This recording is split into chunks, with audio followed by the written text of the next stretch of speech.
Bueno, buenas tardes a todas las personas asistentes a esta rueda de prensa. Yo me llamo Noemí Sánchez Nacher, soy la actual presidenta del Observatorio Europeo para el Cultivo y Consumo de Cannabis y bueno, os voy a presentar esta tarde a Fran y al libro que acaba de escribir él junto a Héctor para el Observatorio Europeo. Francisco Azorín es licenciado en Derecho, trabaja en temas relacionados con Derecho Penal y en concreto con asuntos relacionados con salud pública. Es experto en Derecho Internacional sobre drogas y convenios internacionales de fiscalización de sustancias psicoactivas. Además, también es integrante del estudio jurídico Broad-Sambert y es autor de diversas publicaciones en revistas del sector canábico. También como miembro del Observatorio Europeo del Cultivo y Consumo de Cannabis, ha participado en la redacción de diferentes obras, como por ejemplo el autocultivo y autocultivadores, el documento de trabajo sobre la ley de cannabis medicinal y terapéutico, ocupándose también de la adaptación y la revisión bibliográfica, que no es poco. Y bueno, en el día de hoy vamos a presentar esta nueva obra, que es Cannabis, Ciencia y Derecho, que este libro estamos muy orgullosas y orgullosos de él, ya que ha sido un gran esfuerzo y un gran trabajo volcado principalmente por nuestro compañero Fran, y ha sido prologado por el magistrado emérito del Tribunal Supremo, Joaquín Jiménez García. El libro consta de 3 capítulos, en los que se tratan 3 de los puntos más controvertidos sobre la jurisprudencia sobre drogas y el cannabis en particular. El primer capítulo versa sobre la fiscalización internacional del cannabis. En el segundo capítulo se habla de la problemática de los test de drogas en carretera, que es una gran problemática que vivimos cada día. Y el tercer capítulo habla de la imposición masiva de sanciones por tenencia o consumo de cannabis en el Estado español. Este libro lo podéis conseguir por Amazon y ¿dónde me habías comentado también? Sí, Noemí, si eres Sí. propietario de un grow shop, se puede pedir en la mayorista Leaf Life para que lo envíen a los grows. Perfecto. Y bueno, sin más dilación, os dejo con el protagonista de hoy, que es nuestro compañero Fran. Bueno, pues muchas gracias, Noemí, por la introducción.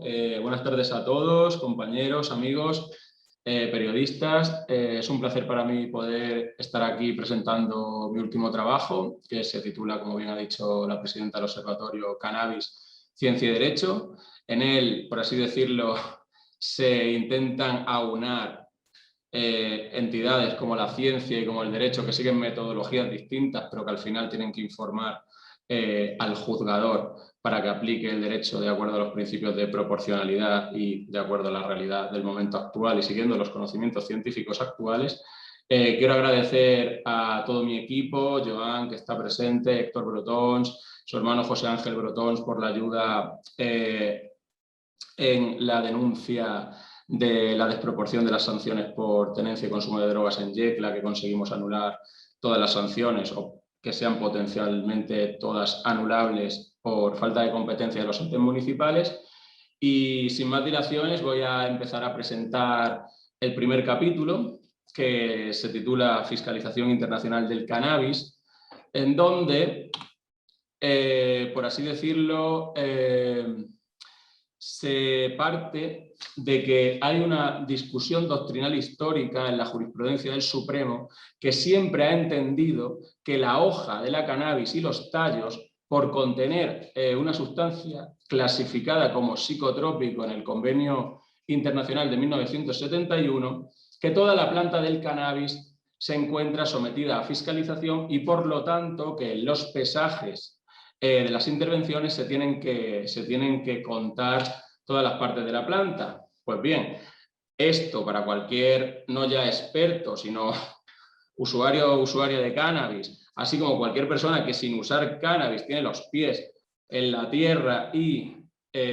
conoce la realidad del consumo de la planta, es una atrocidad, porque ni las hojas se consumen, ni mucho menos se consumen los tallos.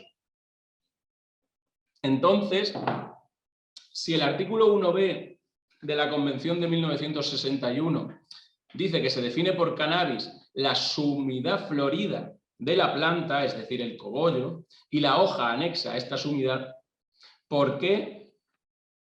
Os preguntaréis, siempre ha estado tan liado esto de que se tengan por partes fiscalizadas partes de la planta como las hojas, que el convenio y los comentarios al convenio dicen que no está fiscalizada.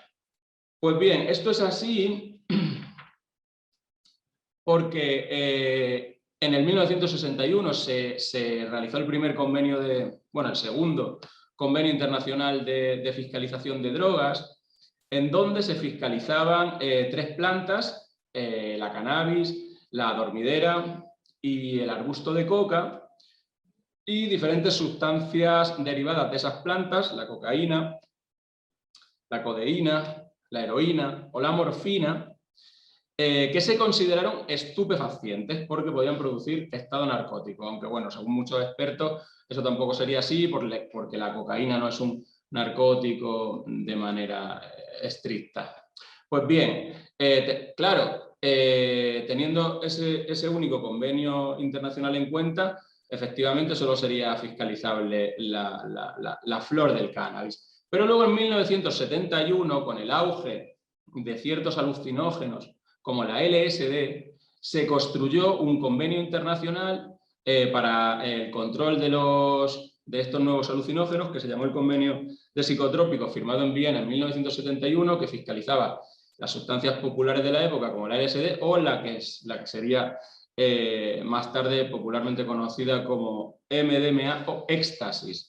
Pues bien, en ese convenio internacional también se fiscalizó el tetrahidrocannabinol en su variante comercial dronabinol y sintética, que pasó en el 1991 de la lista 1 a la lista 2, precisamente para poder ser comercializada como medicamento, porque en la lista 1 están las moléculas prohibidas, tampoco por criterios de mayor peligrosidad, sino simplemente porque son más divertidas. Como decía el farmacólogo David Nutt, que leí la entrevista el otro día que le realizó mi compañera Nuria Calzada, it is fun, it's pseudo one. Si es divertido, a la lista 1. ¿Y por qué se mete en este convenio el tetrahidrocannabinol si realmente es un derivado de un estupefaciente como el cannabis? Pues bien, porque en el 1961 aún no se había aislado, no se había descubierto la principal molécula psicoactiva del cannabis, que es el tetrahidrocannabinol, que se descubrió en el 64 por el profesor Rafael Mechula. Entonces, como tenemos un convenio de psicotrópicos que fiscaliza el THC, se ha entendido por todos los jueces que todo lo que tenga THC es droga y que por lo tanto hay que contarlo en el pesaje. ¿Esto qué paradoja conlleva?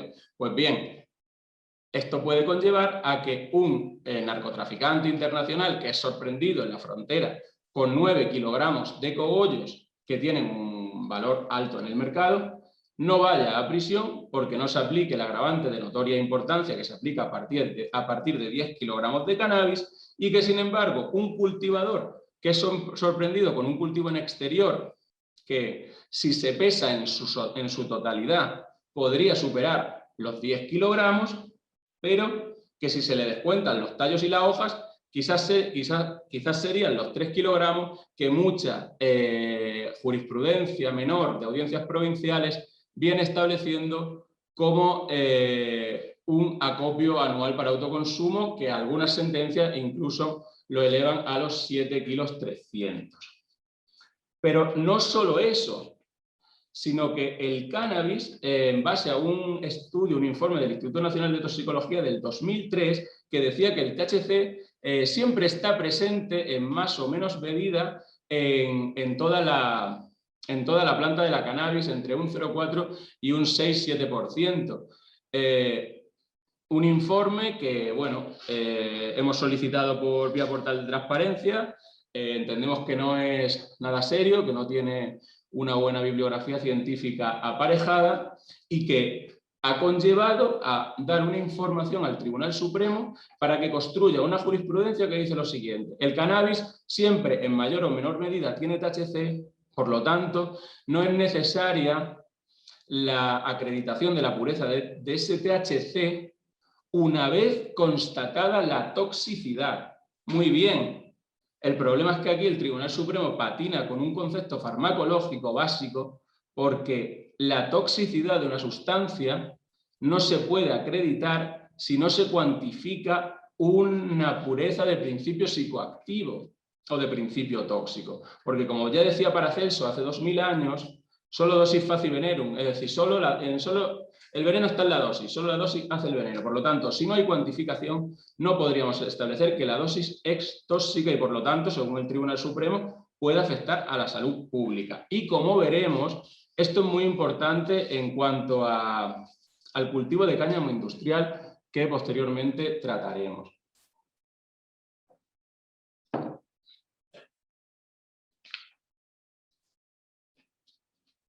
¿Para qué ha servido también de manera funcional que el Tribunal Supremo haya establecido históricamente que no hace falta sacar la cuantificación de THC del cannabis? Pues bien, muchas áreas de sanidad, en concreto la de Murcia, hace tiempo, porque hace 3 años que ya no lo viene haciendo, y envía la sustancia a Valencia para que realicen allí en el cromatógrafo aplicado a espectrómetro de masas la cuantificación de la sustancia, venía diciendo que, bueno,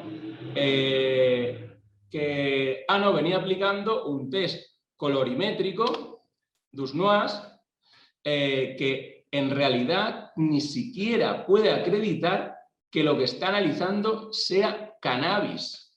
Es decir, muchas veces se ha dicho, como realmente el Tribunal Supremo no necesita sacar la pureza, yo ni siquiera lo mando al laboratorio, sino que le echo un colorimétrico y si sale azul es cannabis.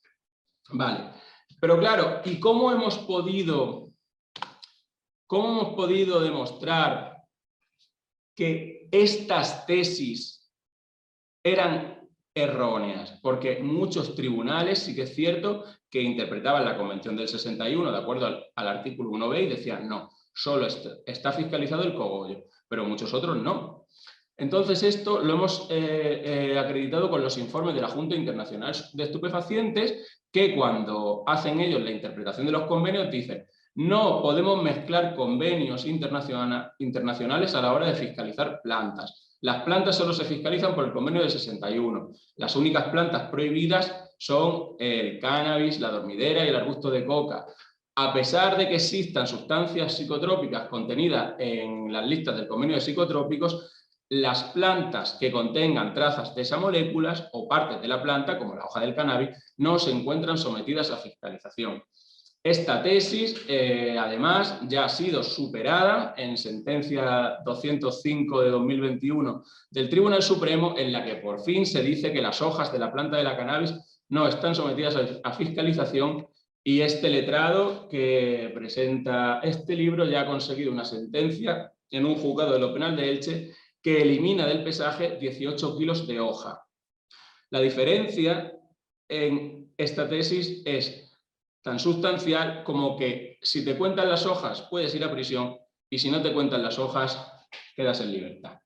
En cuanto al cultivo de cáñamo industrial, estamos en lo mismo. Como para la jurisprudencia histórica del Supremo y para la Agencia del Medicamento no hace falta sacar la pureza del cannabis porque todo es cannabis, y el cannabis es la flor, según dicen la Agencia del Medicamento, que no es un tribunal y que por lo tanto no es un órgano competente para interpretar el derecho, según dicen, la venta de flor de cáñamo industrial, tenga o no tenga THC, constituye un delito contra la salud pública.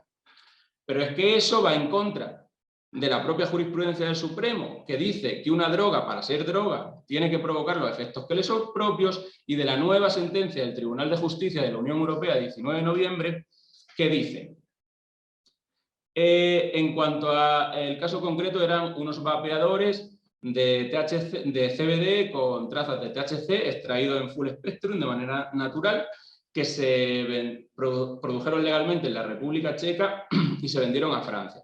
El Estado francés los prohíbe y condena a 11 meses de prisión a los de la tienda. Pero el tribunal eleva al Tribunal de Justicia Europeo una cuestión prejudicial sobre la cuestión, y el tribunal se pronuncia en los siguientes términos.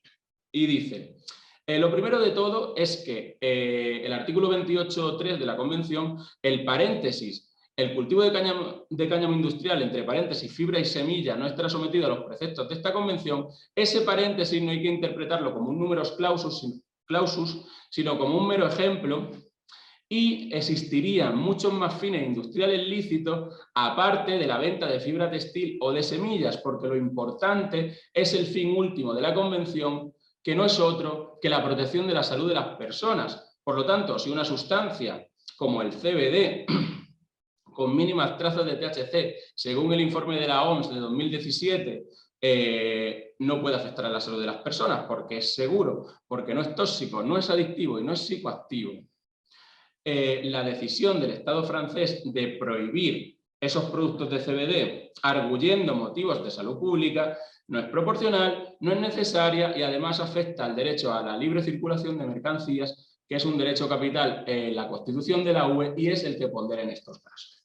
Por lo tanto, el libro, en cuanto al cultivo de cannabis y cáñamo, creo que hace una exposición de diferentes tesis y explica por qué eso se ha ido interpretando así de manera histórica, intenta dar soluciones de acuerdo a una interpretación correcta y de acuerdo a ciencia de esas dos entidades, y espero que sea y que sirva para desatar ese nudo al que nos vemos envueltos hoy en día, todos los usuarios de cannabis, toda la gente que está metida en la nueva industria del CBD y todo el mundo.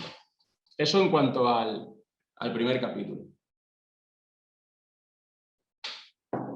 En cuanto al segundo capítulo, por así decirlo, esta es la tesis con la que yo empiezo la investigación de este libro. Llevo ya 3 años investigando el drogotest y esto viene porque en el 2017 se dicta un auto por el Tribunal Constitucional que dice lo siguiente, que considera que la sanción de la mera presencia de drogas en el organismo no haya pasado un día, 3 o 1 hora desde que se consumió, no afecta a los derechos fundamentales de la persona usuaria de drogas, con la siguiente construcción.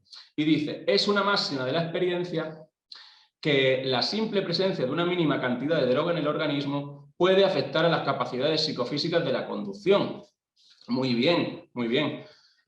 Claro, decir que es una máxima de la experiencia, que es como enunciar una verdad axiomática, como que la línea recta la distancia más corta entre 2 puntos, con una oración condicional en el sentido de la mínima presencia puede ser que afecta a la conducción, pues también nos parece un poco una tomadura de pelo a la ciencia.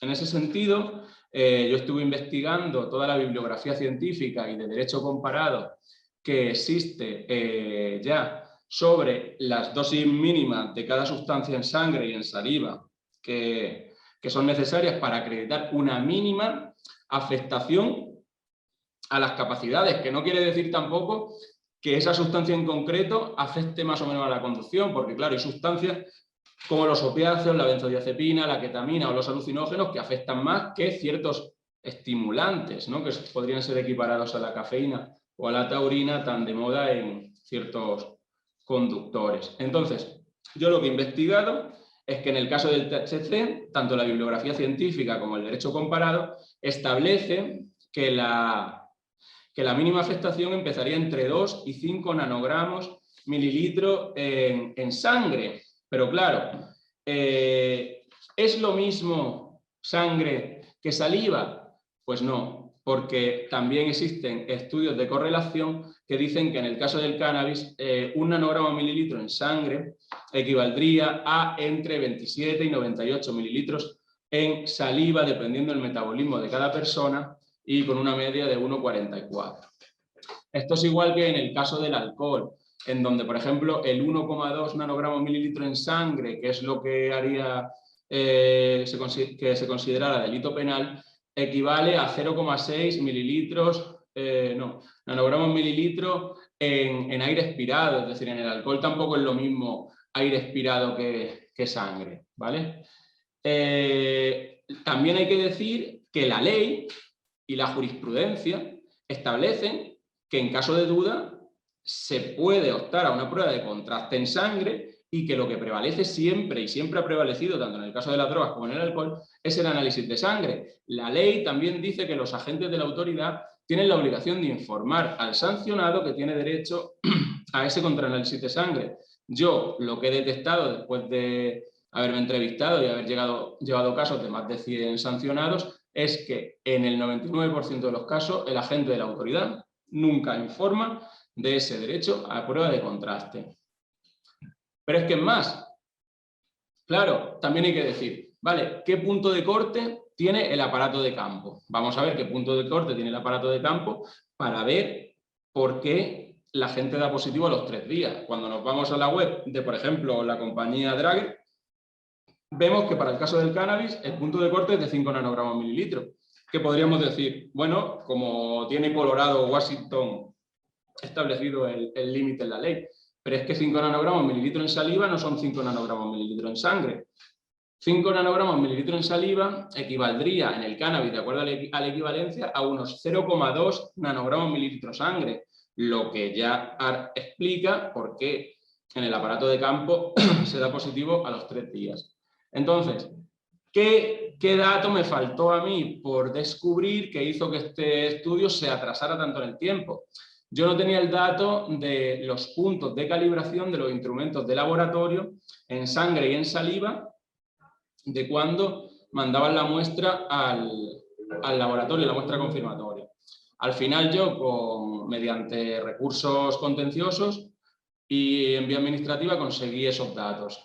Y esos datos son que en el laboratorio SYNLAB el punto de corte en sangre y saliva indistintamente sería de 2 nanogramos. Claro, cuando te analizan la saliva siempre das positivo, mucho más incluso que en el aparato de campo, porque el punto de corte en realidad es menor, pero ese mismo punto de corte en sangre es mucho más garantista. De hecho, 2 nanogramos mililitros es lo que tienen muchos países establecidos como lo mínimo de lo mínimo que me empezaría ya a afectar el cannabis, que sería más parecido al 0,25 del alcohol, que es nada de nada.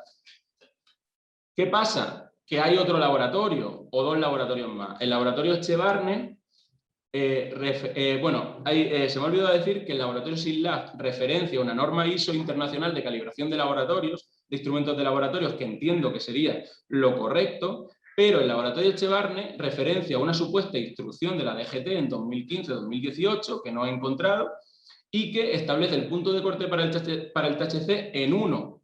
Claro, aquí lo que se ha demostrado es que no hay absolutamente control metrológico del Estado en este caso, algo que es ilegal, que es inconstitucional porque afecta al principio de legalidad en el derecho administrativo sancionador, y lo que se solicita es que se haga ya, que nos sentemos, que se haga una ley de control metrológico del Estado donde, atendiendo a bibliografía científica y derecho comparado, se establezcan para el cannabis, para otras sustancias, como así se tiene ya demostrado por la ciencia, una tasa un cutoff que haga que la gente que fuma por la noche, al día siguiente se pueda levantar por la mañana y no vea peligrar su carnet de conducir o su trabajo.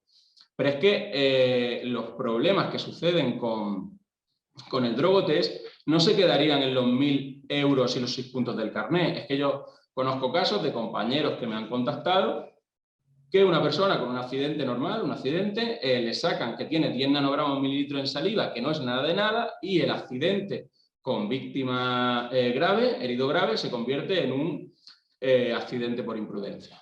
Accidente doloso, que le piden, es decir, unas lesiones dolosas, un accidente sería sin culpa, pidiéndole 6 años de prisión. Por lo tanto, creemos que esto se tiene que aclarar y que el agente tiene que dar copia de expedición de copia de los derechos al sancionado, y que, en todo caso, en caso de accidente, se lleve al hospital al conductor y se le haga la prueba de sangre para ver si efectivamente está conduciendo con las capacidades psicofísicas afectadas. Bueno, eso en cuanto al segundo capítulo.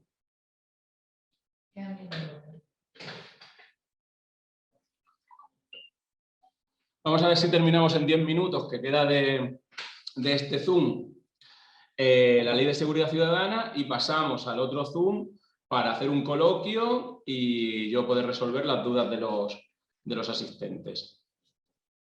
Bueno, en cuanto a la Ley de Seguridad Ciudadana, hay que decir que realizamos un estudio con una denuncia por parte de colectivos de reforma de las políticas de drogas, asociaciones de expertos en drogadicción, así como diferentes colectivos canábicos, en donde se denunciaba que el 70% de las sanciones por Ley de Seguridad Ciudadana eran por consumo o tenencia de drogas, y donde se denunciaba también el caso flagrante de Yecla, en donde se han puesto casi 100 sanciones aplicando la reincidencia de la ley de nada más y nada menos de 10.401 euros. Algunos chicos tienen 5 o 6 sanciones de estas. Tengo un cliente con 62.000 euros embargados por llevar cannabis en el bolsillo. Ya os podréis imaginar cómo está de salud mental. Y bueno, se denunció esto, se decidió llevar al ayuntamiento a los tribunales, y lo primero que alegamos fue que los entes municipales no tienen competencia para establecer sanciones por consumo o tenencia de drogas. Esto también es un poco un follón, porque en la ley anterior, la ley Corcuera del 92, se establecía que los ayuntamientos de más de 20.000 personas podían sancionar por el artículo 25.1, que era el del consumo o la tenencia de drogas. Sin embargo, en la nueva Ley de Seguridad Ciudadana, la ley Mordaza, se establece en el artículo 32.2, me parece, que los alcaldes tendrán competencia siempre que se haya cometido el hecho en un espacio público municipal y que ostenten la competencia en la materia de acuerdo a la legislación específica. Claro, esto parece que nadie lo ha sabido interpretar o que no se ha querido ver, y siempre los ayuntamientos, pues bueno, seguimos teniendo competencia.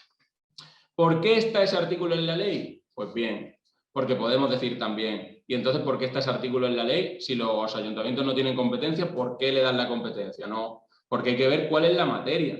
Hay ciertas infracciones leves, como pintar graffiti o como hacer botellón, que el bien jurídico protegido sería, por ejemplo, en el caso del botellón, sería el ruido y la salubridad, porque no está prohibido beber ni la tenencia de alcohol en la vía pública en sí, aunque muchas veces la policía te multe por llevar una cerveza por la calle. Eso no está prohibido.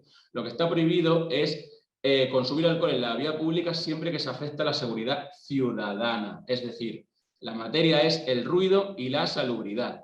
En el caso de las drogas, la materia, consumo de drogas, es una infracción grave que tiene que ser resuelta por las delegaciones del gobierno. Porque, de acuerdo a la sentencia que conseguimos, decía el magistrado, bueno, aquí hay que ver si el consumo de drogas tiene que ver con la seguridad pública, pero yo entiendo que sí, que tiene que ver con la salud pública, pero más con la salud. Por lo tanto, el competente será la comunidad autónoma, y no se ha establecido que la comunidad autónoma haya delegado la competencia en seguridad ciudadana en salud a los ayuntamientos. Se ha quedado sin tiempo. Todavía sí. Vale. Entonces, la sentencia de Murcia es esa, que los ayuntamientos no son competentes porque los competentes son la comunidad autónoma. Pero lo que yo digo en el libro es que ya existe jurisprudencia del Tribunal Constitucional y del Tribunal Supremo que en el caso del consumo de drogas, cuando analizaron la inconstitucionalidad de la ley catalana de clubes, y luego el Tribunal Supremo, la ordenanza del Ayuntamiento de Barcelona que regulaba los clubes, decía: en la materia consumo de drogas hay muchos títulos competenciales que podrían estar asociados, ¿no? La salud, la protección de los consumidores, la prevención de drogas, pero hay que establecer un título prevalente para elegir cuál es el órgano competente. Y entendemos que los títulos prevalentes son el Código Penal, la seguridad pública y el derecho administrativo sancionador. Por lo tanto, de acuerdo a la jurisprudencia del Tribunal Constitucional, no es que sean las comunidades autónomas las competentes para sancionar el consumo o la tenencia de drogas, no. Es el Estado español, que lleva haciéndolo desde el año 92, en una ley que tampoco se entendió, que es la bandera, o que ha sido la bandera del movimiento antiprohibicionista y canábico español, y que solicitamos de una manera muy potente ya y de una manera muy seria que se derogue ya el artículo 36.16 y 36.18 de la Ley de Seguridad Ciudadana, que hace que se impongan 400.000 denuncias al año por consumo o tenencia de drogas. Cuando se corte, ya pasan al otro. ¿Vale? En cuanto se corte esto, pasaremos al otro Zoom y podréis hacer preguntas y si os ha quedado alguna duda de esto. Para terminar, decir, bueno, que esta tesis de la competencia no solo afecta al Ayuntamiento de Yecla y al Ayuntamiento de Murcia, que hemos conseguido anular diferentes sanciones, sino que afectaría a todos los ayuntamientos de España, porque la competencia, como yo digo, es estatal. Sin embargo, los ayuntamientos están siguiendo multando por drogas, porque parece que no quieren caer de la burra. Y también informar a los sancionados que existe un procedimiento en el artículo 106 de la Ley de Procedimiento Administrativo 3915, que dice que cualquier acto administrativo viciado de una causa de nulidad, como puede ser la falta de competencia del órgano que impone la sanción, es susceptible de solicitar la revisión de oficio. Esto lo hemos solicitado en el caso de Yecla, por supuesto, porque hay gente con 62.000 euros embargados, y en junio empezarán los juicios por esta cuestión en Murcia. A ver si hay suerte y de una vez por todas esta gente que ha sufrido la imposición de estas sanciones, que son desproporcionadas y que vulneran el artículo 49 de la Carta Europea de Derechos Humanos, que consiste en aplicar las leyes con proporcionalidad, pueden ya olvidarse de esta pesadilla y recuperar el dinero embargado ilegalmente. Muchas gracias por vuestra atención y nada, espero sus preguntas y pasamos al próximo enlace. ¿O cuánto queda? Sí, tú empieza. Vale.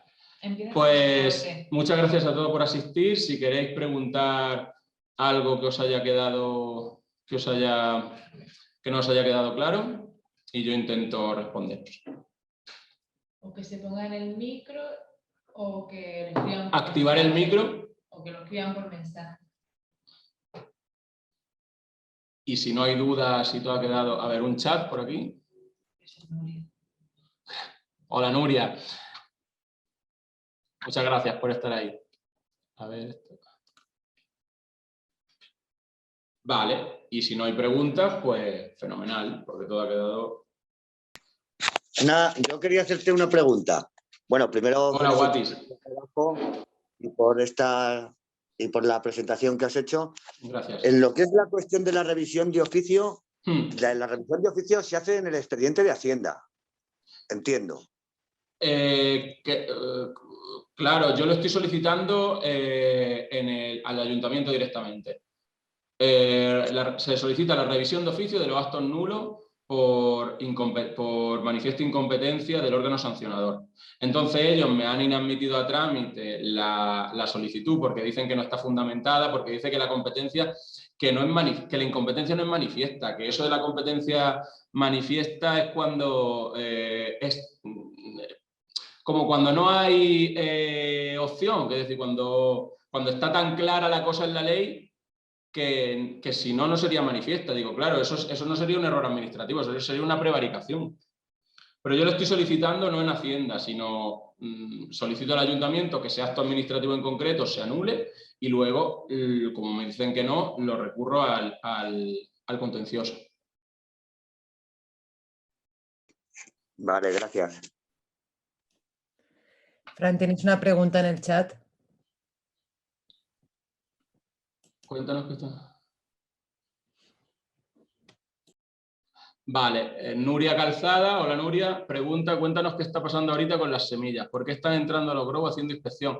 Bueno, pues vamos a ver, porque parece que ser que no se han metido durante 20 años con el movimiento Grow y el movimiento de las semillas, como dice el artículo 28, no, perdón, 28, 2 o 3 también de la Convención de Estupefacientes, las semillas no están sujetas a fiscalización internacional y por lo tanto son libres. Parece ser que ahora están entrando los Grow diciendo que las únicas semillas que se pueden vender son las del catálogo europeo de cáñamo industrial, que son las únicas con origen en principio lícito, pero lo que es cierto es que la semilla de cannabis no está fiscalizada y por lo tanto todo lo que no está prohibido está permitido. Otra cosa es que no se venda para cultivar, sino que se venda como objeto de coleccionismo.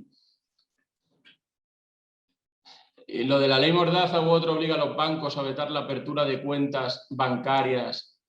No, la ley Mordaza ni ninguna ley obliga eso a los bancos. Los bancos estarán tomando esas medidas, pues bueno, por sus protocolos de blanqueo de capitales y sus protocolos que utilicen los bancos y porque, bueno, como también sucedió en Estados Unidos, pues hasta que esto no se normalice un poco más, pues parece que los bancos no quieren tener nada que ver con el cannabis, cuando luego, cuando se normalice, serán los primeros que querrán apuntarse al negocio del cannabis. Entonces, lo de los bancos es un poco política de empresa.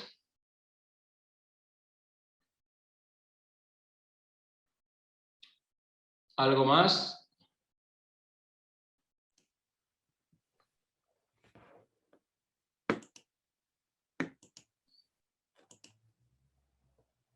Pues si no hay más preguntas, es que te explica muy bien, Fran, ya lo sabes. Eso es que no se ha enterado nadie de nada. Como en el cole. Todo lo contrario, creo. Y además tienen el libro de referencia, sabéis que lo podéis bajar desde Amazon. Y también tenéis la posibilidad, si tenéis un grow shop, de que os lo faciliten desde Live Life. Pues si no ha quedado ninguna duda más, cerramos ya por hoy. Muchas gracias a todas las personas que han asistido a esta rueda de prensa para ponernos al día de estos puntos tan interesantes sobre la jurisprudencia, sobre la legalidad que rige aquí en el Estado español y la carencia de ciencia, porque de hecho la habéis llamado ciencia y derecho y debería de ser más bien carencia de ciencia y derecho. Pero bueno, ahí están nuestros investigadores para poner estos hechos de manifiesto. Bueno, muchísimas gracias y bueno, nos vemos en la próxima. Muy bien, voy a ver si yo termino de grabar y lo guardo para publicarlo por ahí. Muchas gracias, Noemí, por la presentación. Venga, a ti. Y hasta la próxima.